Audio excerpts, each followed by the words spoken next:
Hello everyone, this is Dr. J with the Human Movement Institute, where we have improvement through movement. Today we will be discussing the pectoralis minor muscle mobilization and release exercise. The pectoralis minor starts at the tip of the coracoid under the pec major, comes down to the third, fourth, and fifth ribs, and in some individuals as high as the first rib and as low as the sixth rib. Constant tension or tightness of this muscle with patients who do a lot of pushing down, dip-like motions, chest strengthening, rounded or tilted shoulder forward repetitiously can lead to tightness and or trigger points in the pectoralis minor. This can lead to pain in the front of the shoulder.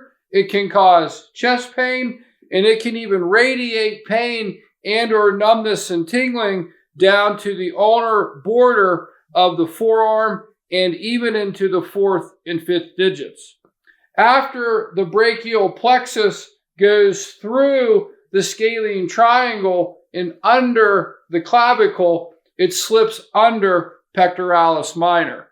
So not only is this muscle important to treat for those symptoms, it's also important for long-term neck health, shoulder health, mid-back health. And it's critical to have normal mobility and flexibility of this muscle that's prone to tightness and or restrictions.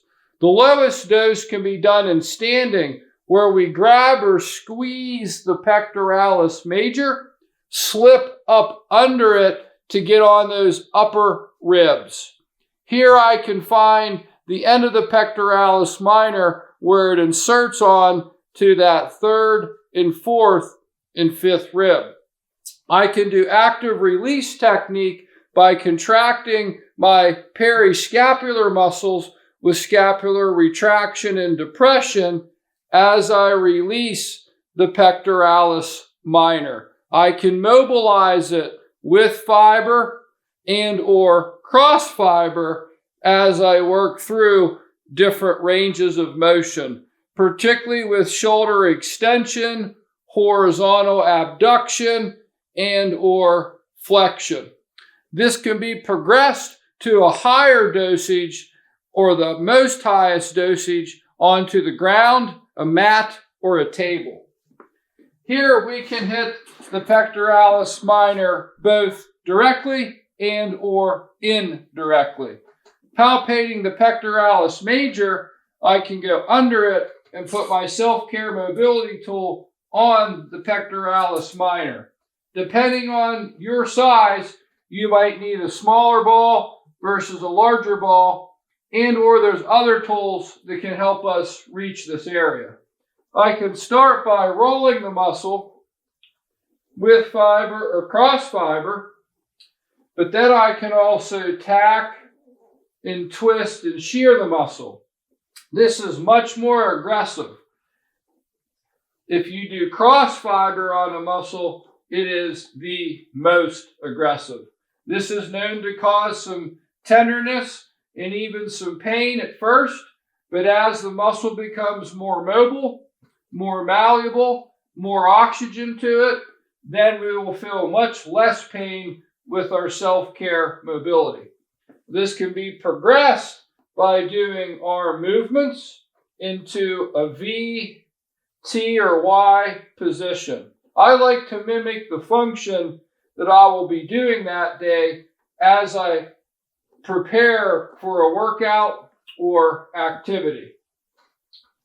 For those who cannot take the most aggressive version on the ground, it can be done on the wall. On the wall, we can have less pressure as opposed to the ground with our self-care mobility tool. Again, I am working under pec major onto those upper few ribs. I can start with rolling of the pectoralis minor.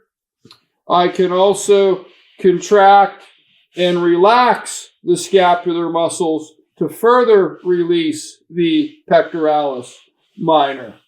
Doing different arm positions also allows me to work the muscle through different angles of normal human function. A more aggressive technique beyond rolling is tacking and twisting and then shearing with or cross fiber on the muscle belly of the pectoralis minor. It is critical to maintain a normal, relaxed breath, not make a pain face, hold your breath, or start sweating. Otherwise, the muscle will not release. We want a normal inhale and exhale through the nose to best release tight, tender, painful muscles.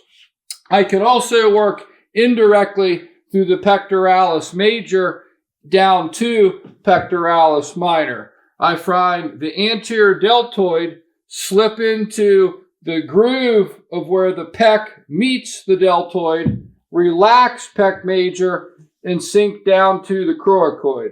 So this is an indirect technique where we're hitting the upper fibers of the pectoralis minor. We want to make sure that we're not hitting the bursa sac in the subacromial space, and better ensure that we're hitting this little corner section of the scapula. I can extend the arm, reciprocally inhibit the pectoralis minor by engaging my lower trapezius. I can horizontally abduct to engage mid-trap and or rhomboids. I can also work through into abduction and flexion to have a more functional muscle mobilization. If you've liked our pectoralis minor muscle mobilization and release video, please hit the like button, the subscribe button, and please share this with your friends and family. Take care and see you all again soon.